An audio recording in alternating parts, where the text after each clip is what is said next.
Hello friends, welcome to our channel. दोस्तों, daily basis पे आपके जो BSTC 2023 और आपका जो PTT 2023 है भाई, इनके जो प्री एग्ज़ाम्स आपकी होने वाली हैं, तो उनके लिए जो है अपनी डेली बेसिस पे रीजनिंग और आपका जो है जीके क्लासें वर्तमान में चल रही है। इसका जो पूरा जो बैच है वो बिल्कुल निःशुल्क आपका यूट्यूब पे बिल्कुल पूरा बैच है। तो उसी कड़ी में जो रीजनिंग की अपनी कोडिंग डिकोडिंग की क्लास थी, और लास्ट क्लास में जो आप अपन है कोडिंग डिकोडिंग में, इसकी दो टाइप अपन ने देखी थी। बिल्कुल शुरुआती बेसिक बिंदु अपन ने जाने थे कि कोडिंग डिकोडिंग में किस प्रकार के क्वेश्चंस आपके आते हैं और किस प्रकार से आपको अप्रोच लगानी है उन क्वेश्चंस में। तो उसका टाइप 3 जो आज अपन स्टार्ट करने वाले हैं, अब देख लीजिएगा। टाइप जो 3 आएगा, कुछ उसमें इस प्रकार के क्वेश्चंस आपसे पूछे जाएंगे। जैसे इसमें इसका अर्थ दे दिया, शीतकाल ठंडा है, इसमें मतलब अलग अलग शब्द के अलग अलग अर्थ हो जाएंगे, जिससे आप किस प्रकार से जो है आंसर तक पहुंच सकते हैं। देख लीजिएगा। सबसे पहले देखिए कि किसी भाषा में PIC VIC और NIC का जो अर्थ है शीतकाल ठंडा है, टू NIC RE का अर्थ है ग्रीष्मकालीन गर्म है। तो इसमें क्या होता है कि आपको दो दो सेंटेंस पकड़ने हैं। सबसे जो पहला काम है इसमें, आपको दो सेंटेंस का चुनाव करना है। ठीक है, दो सेंटेंस का आपको चुनाव करना है। जैसे मान लो कि सबसे पहला काम, ए और बी को पकड़ लो, आप पकड़ लिया। अब जैसे इन दोनों में कॉमन क्या है, कॉमन आपको क्या नजर आ रहा है? देखो, NIC जो है इसमें भी है और NIC इसमें भी है। इन दोनों में कॉमन आ रहा है, NIC फर्स्ट में भी है, बी वाले में भी है। अब इन दोनों में क्या कॉमन है? तो देखो ये है ना, है लास्ट में, ये कॉमन है। इसका मतलब ये हुआ कि जो आपका NIC है, जो आपका NIC है, इसका मतलब तो हो गया है। अब देखो, आपको जो है इन दोनों को पकड़ लो। उसके बाद में बी और सी को, अब अपन जो ऑपरेशंस कर रहे हैं वो अपना कर रहे हैं किस पे? बी और सी पे। भाई बी को है और सी को पकड़ना है। अब देखो इन दोनों में क्या कॉमन है, तो देखो ये RE, इसमें भी RE। इसमें देखो क्या दोनों में क्या कॉमन है, तो इसमें देखो गरम कॉमन है, इसमें भी गरम कॉमन है। मतलब RE का जो मतलब है, RE का जो मतलब है वो कहीं ना कहीं गरम के अर्थ से ये लगा रहा है। इसके बाद क्वेश्चन में क्या पूछा है, एक बार नजर डालो। तो ग्रीष्मकाल के लिए कूट शब्द कौन सा होगा? अब ग्रीष्मकाल के लिए आपको निकालना है। तो देखो इसमें तीन शब्द थे, है का मतलब तो क्या हो गया आपका? NIC। तो NIC तो नहीं होगा। इसका मतलब, इसके बाद जो है गर्म, इसका मतलब RE होगा, ये भी नहीं होगा। अब देखो इसमें भी एक बचा है ग्रीष्मकाल, इसमें भी टू बचा है। तो ग्रीष्मकाल का मतलब क्या हो जाएगा? टू हो जाएगा। भाई टू का मतलब क्या हो जाएगा? टू किसके लिए यहाँ रिप्रेजेंट हुआ है?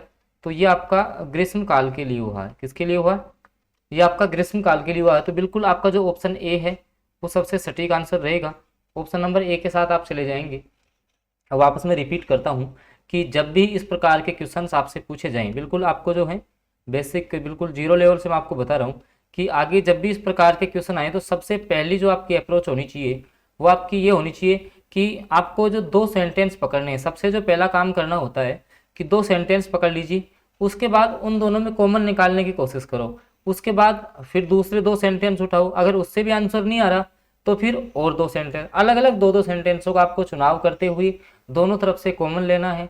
उस कॉमन का फिर यहाँ से निकालना है, उसका अर्थ हो जाएगा। जैसे अपन ने NIC निकाला, NIC का है अर्थ हो गया था। इस प्रकार से चुनाव करते हुए इस प्रकार के क्वेश्चंस की आपकी अप्रोच होनी चाहिए। तो ये टाइप आपको बखूबी समझ में आ गया होगा, देख सकते हो आप इससे। मतलब इस प्रकार से फर्स्ट व सेकंड कोट को जो है NIC उभयनिष्ठ है तथा इन दोनों में है अर्थ हो जाएगा। उभयनिष्ठ कॉमन है, अतः ये मान सकते हैं कि है का जो है वो कूट भाषा कौन सी है? NIC है की हो जाएगी। अब फिर क्या करना है, सेकंड और थर्ड का अपन ने चुनाव किया। RE उभयनिष्ठ थी, इसके अर्थ भाषा में गर्म जो है वो उभयनिष्ठ आता है। यहाँ RE किसके लिए रिप्रेजेंट हुआ है? गर्म का कूट भाषा मान सकते हैं। तो अब हमें प्रश्नकाल में ग्रीष्मकाल का निकालना था। तो देखो टू NIC RE, अब NIC का भी आ गया था, RE का भी, तो क्या बच गया? टू आपका बच गया। तो इस प्रकार से आप जो है इस प्रकार के क्वेश्चंस की अप्रोच रखोगे। आशा करता हूँ ये प्रकार की टाइप्स आपको बहुत अच्छे से समझ में आ गई होगी। अगला जो आपका टाइप आ रहा है, टाइप नंबर 4 की तरफ अपन प्रवेश कर रहे हैं।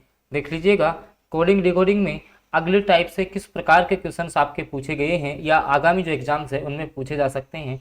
और मैं आपको बता दूं कि यदि आप BSTC प्री एग्जाम, अगर आप BSTC 2023 प्री एग्जाम और आप जो है PTT 2023 की तैयारी कर रहे हो तो आपके लिए ये क्लास काफ़ी इंपॉर्टेंट है। इसके अलावा जिस भी कंपटीशन एग्जाम में आपसे रीजनिंग से संबंधित क्वेश्चन पूछे जाते हैं तो बिल्कुल निःशुल्क इस बैच का फ़ायदा उठा सकते हैं। अगला जो टाइप आपका आ रहा है, अगर जैसे देख लीजिएगा कि किसी कूट भाषा में चूहे को कुत्ता कहा जाए, कुत्ते को नेवलापन बोल दे, नेवले को शेर बोल दे, शेर को सांप बोले, सांप को हाथी बोले, तो पालतू पशु के रूप में किसे पाला जाएगा। अब देख लीजिएगा, सबसे पहले एक्चुअली इस प्रकार के क्वेश्चंस में क्या आपकी अप्रोच होनी चाहिए कि इसमें जो है, जैसे मान लो कि आपका कोई सेंटेंस फिक्स है, सपोज दैट कि इसमें चूहे को क्या बोल दिया, इसने चूहे को कुत्ता बोल दिया। अब चूहे से संबंधित क्वेश्चन बनेगा तो चूहे को अपन क्या बोलेंगे, कुत्ता बोलेंगे। इस चीज़ का आपको ध्यान रखना है। अब देखो इस क्वेश्चन में क्या पूछा आपसे कि पालतू पशु, पहले इनमें से देखो पालतू पशु है कौन सा, तो इनमें से पालतू पशु कुत्ता पालतू पशु होता है, कुत्ता जो है कुत्ता पालतू होता है, ठीक है। अब जो कुत्ते को क्या बोला गया है इसमें, देखो कुत्ते को देखना है तो कुत्ते को नेवला कहा गया है, तो नेवला पालतू होगा। कौन होगा यहाँ पे, पालतू आपका हो जाएगा नेवला। कैसे देख सकते हो आप, इसका आंसर समझने की कोशिश करो कि चूहे को अपन ने क्या बोल दिया, भाई चूहे को जो है इस क्वेश्चन ने क्या माना है, कुत्ता माना है। कुत्ते को नेवला अपन ने बोला है, नेवला को हम शेर बोल रहे हैं, शेर को सांप बोल रहे हैं, सांप को हाथी। ये कूट तो आपको क्वेश्चन में दिया गया था, ठीक है। अब चूंकि पालतू पशु के रूप में किसको पाला जाता है, कुत्ते को, तो कूट भाषा में कुत्ते को क्या बोल रहा है, ये कुत्ते को देखो नेवला बोला गया है, तो नेवला आपका बिल्कुल करेक्ट आंसर रहेगा।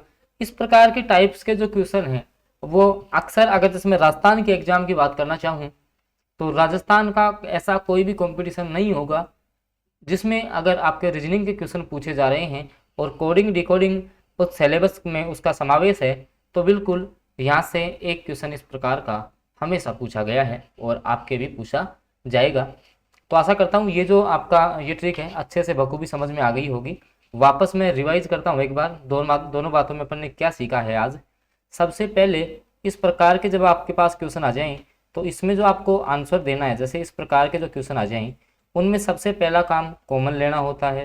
कॉमन के साथ साथ अपन एक एक को कैंसिल करते हुए चलेंगे और लास्ट में अपने परिणाम तक पहुंच जाएंगे। इसी प्रकार से अगले टाइप में अपन ने क्या देखा, इसमें यह देखा कि अभी जो पीछे की कूट भाषा थी उसमें कुछ इंग्लिश वर्ड को जो है हिंदी वर्ड से आपका रिप्रेजेंट किया गया था। वहीं अब की बार जो इसमें है कि एक जो आपका शब्द है उसको दूसरे अर्थ से रिप्रेजेंट किया गया है, जैसे चूहे को इसने कुत्ता बोला है, कुत्ते को नेवला।